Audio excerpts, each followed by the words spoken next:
नमस्कार मित्रांनो, जय श्री कृष्ण। वैशाख महिना वर्षातील दुसरा महिना मानला जातो। हिंदू धर्मामध्ये प्रत्येक महिन्याला विशेष महत्त्व दिले जाते। वैशाख महिन्यातील शुक्ल पक्षातील तिसरा दिवस अक्षय तृतीया किंवा आखा तीज म्हणून ओळखला जातो। या दिवशी केलेले कोणतेही शुभ कार्य शाश्वत फळ देते असे मानले जाते की म्हणूनच याला अक्षय तृतीया असे म्हटले जाते। असेही मानले जाते की 12 महिन्यातील शुक्ल पक्ष तृतीया शुभ असते, परंतु वैशाख महिन्यातील तृतीया हा एक स्वस्पष्ट शुभ काळ मानला जातो। अनेक जण वैशाख महिन्यामध्ये अक्षय तृतीया साजरी करतात। अक्षय तृतीयाच्या दिवशी शुभ कार्य केल्यामुळे त्या कामामधील सर्व समस्या दूर होण्यास मदत होते व आपल्यावरील सर्व संकटे दूर होतात। अक्षय तृतीयाचा दिवस एवढा शुभ का मानला जातो, तर अक्षय तृतीया म्हणजे नक्की काय आहे हे तुम्हाला जाणून घ्यायचं आहे का? तर त्याचा अर्थ आपण पाहूया। तर त्याचा अर्थ काय आहे, तर अक्षय म्हणजे जे कधीही संपत नाही आणि म्हणूनच असे म्हटले जाते की अक्षय तृतीया ही अशी तिथी आहे ज्यामध्ये सौभाग्य आणि सुख परिणामांचा कधीही क्षय होत नाही। या दिवशी केलेले कार्य मनुष्याच्या जीवनात कधीही न संपणारे शुभ फल देते। म्हणूनच असे म्हटले जाते की या दिवशी एखादी व्यक्ती जिंकल्यानंतरही चांगले कर्म आणि दान करते, त्याचे शुभ परिणाम मोठ्या प्रमाणात मिळतात आणि शुभ परिणामांचा प्रभाव कधीही संपत देखील नाही। तर आपण जाणून घेतला आहोत की अक्षय तृतीयाचा अर्थ नेमका काय आहे, पण ती साजरी का केली जाते यामागचे कारण देखील आपल्याला जाणून घ्यायचे आहे। तर नक्की अक्षय तृतीया साजरी का केली जाते, तर चला मग पाहूया। अक्षय तृतीया हा हिंदू धर्मात साजरा केला जाणारा अतिशय पवित्र सण मानला गेला आहे। सर्व हिंदू तो मोठ्या उत्साहाने साजरा करतात। हिंदू धर्मासोबतच अक्षय तृतीयेचा दिवस जैन धर्मासाठीही खूप अत्यंत महत्त्वाचा आहे। अक्षय तृतीया केव्हापासून साजरी केली जाते, तर यामागे एक फर आणि कथा देखील आहे। तर ती पौराणिक कथा म्हणजे हा दिवस पृथ्वीचे रक्षण भगवान विष्णू यांना समर्पित आहे। हिंदू धर्माच्या मान्यतेनुसार विष्णूने श्री परशुरामाच्या स्वरूपात पृथ्वीवर अवतार घेतला होता। या दिवशी विष्णू 6व्यांदा परशुरामाच्या रूपात पृथ्वीवर अवतरले आणि म्हणूनच हा दिवस परशुरामांचा जन्मदिवस म्हणून साजरा केला जातो। तसेच धार्मिक मान्यतेनुसार त्रेता आणि द्वापर युगापर्यंत श्री विष्णू पृथ्वीवर चिरंजीवी म्हणजेच अमर राहिले।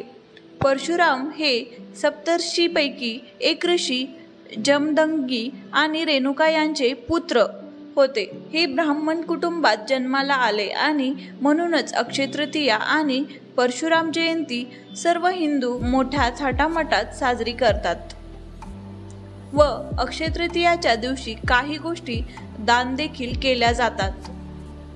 आपण जर काही गोष्टी दान केला तर आपल्याला आपल्या जीवनामध्ये खूप काही गोष्टी व त्यातून मिळणारे समाधान आपल्याला मिळते। तसेच आर्थिक परिस्थिती सुधारते व आपल्या जीवनामध्ये चांगल्या गोष्टी सतत घडत जातील। चांगल्या हेतूने दिलेली प्रत्येक गोष्ट परोपकाराची पुण्य वाटते। या दिवशी तूप, साखर, धान्य, फळे, भाज्या, चिंच, कपडे, सोने, चांदी इत्यादीचे आपण दान केले पाहिजेत। या दिवशी छोट्या दानांचेही खूप अत्यंत महत्त्व आहे। असे असले तरी एका रंजक मान्यतेनुसार अक्षय तृतीयेला इलेक्ट्रॉनिक्स वस्तू देण्याचेही महत्त्व आहे। या दिवशी अनेक लोक पंखे, कूलर इत्यादी दान करतात। किंबहुना हा सण उन्हाळ्याच्या दिवसात येतो, त्यामुळे उन्हापासून बचाव करण्यासाठी उपकरणे दान केल्यास त्यांचा फायदा होतो आणि देणगीदारांना पुण्य प्राप्त होते असा विश्वास यामागे आहे. या दिवशी भगवान विष्णू आणि लक्ष्मीच्या पूजेला अत्यंत महत्त्व आहे. या दिवशी भगवान विष्णूची पूजा केली जाते आणि विष्णूला तांदूळ अर्पण केल्याने विशेष फायदा होतो. पूजा केल्यानंतर त्यांना तुळशीच्या पानासह अन्न अर्पण केले जाते. सर्व विधी पूर्ण केल्यानंतर देवाची अगरबत्ती लावून आरती देखील केली जाते व मनामध्ये प्रार्थना देखील केली जाते. उन्हाळ्यात येणारे आंबे आणि चिंच देवाला अर्पण केले जातात आणि वर्षभर चांगले पीक आणि पावसासाठी आशीर्वाद मागितले जातात. अनेक ठिकाणी या दिवशी मातीची भांडी पाण्याने भरली जातात. कच्चा आंबा, चिंच आणि गूळ पाण्यात मिसळून देवतेला अर्पण केले जातात. अक्षय तृतीया हा एक अतिशय शुभ मुहूर्त आहे आणि या दिवशी कोणतेही काम पंचांग न पाहता करता येते. या दिवशी लग्न जसे की गृहप्रवेश, मुंडन, नामकरण, भूमिपूजन इत्यादी कोणतेही शुभ कार्य शुभ मानले जाते. यासोबतच या दिवशी कपडे, दागिने, घर, प्लॉट, वाहन इत्यादी वस्तू खरेदी करणे देखील शुभ मानले जाते. परंतु जे या मोठ्या वस्तू खरेदी करू शकत नाहीत त्यांनी निराश अजिबात होऊ नये. फक्त या पाच वस्तू खरेदी करा आणि घरी आणा. मग बघा आपल्या आयुष्यामधून संकट कसे दूर व्हायला लागतात व आपली अडकलेली कामे देखील लवकरात लवकर पूर्ण होतात. आपल्याला वाटते की असे केल्याने काय होते, काहीच होत नाही. पण तुम्ही या गोष्टी नक्की करून बघा. या 5 वस्तू घरात तुम्ही अक्षय तृतीयाच्या दिवशी नक्की आणा. मग तुम्हाला त्यातला फरक आपोआपच समजायला लागेल. तर त्या 5 वस्तू नेमक्या कोणत्या आहेत ते आपण येथे आता जाणून घेणार आहोत. तर या वस्तू कोणत्या आहेत जाणून घेण्या अगोदर तुम्ही या चॅनलवर नवीन असाल तर या चॅनलला लाईक करा, जास्तीत जास्त शेअर करा आणि सबस्क्राईब देखील करा. तसेच बेल आयकॉनवर क्लिक करा. यामुळे तुम्हाला मी नवीन व्हिडिओ या चॅनलवर अपलोड केल्यानंतर सर्वात अगोदर तुम्हालाच दिसेल. तर आता त्या 5 वस्तू कोणत्या आहेत ते आपण पाहूया. त्यातली पहिली वस्तू आहे कापूस. तर अक्षय तृतीयाच्या दिवशी तुम्हाला घरी आणायची पहिली गोष्ट म्हणजे कापूस. म्हणून सर्वप्रथम कापूस आणा. या दिवशी कापूस खरेदी करणे खूप शुभ मानले जाते. यामुळे तुमचा व्यवसाय खूप वाढत जातो.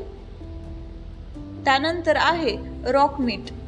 तर अक्षय तृतीयाच्या दिवशी घरी आणायची दुसरी गोष्ट म्हणजे सेंधव मीठ.